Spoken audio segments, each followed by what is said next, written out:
Video tutorial for creating reports in NOBOSS Workshops.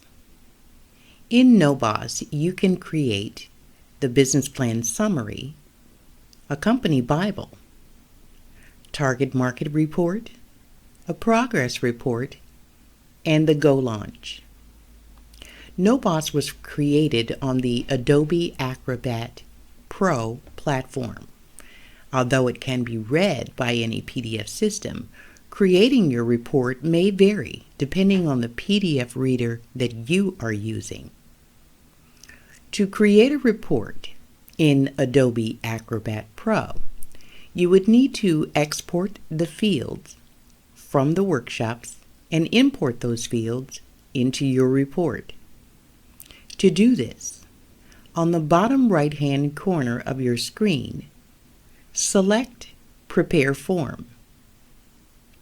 Then select More drop-down menu and click on Export Data.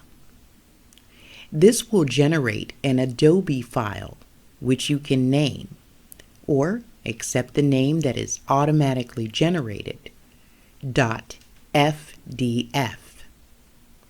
It includes all the fields in all the workshops, so you only need to create this one file.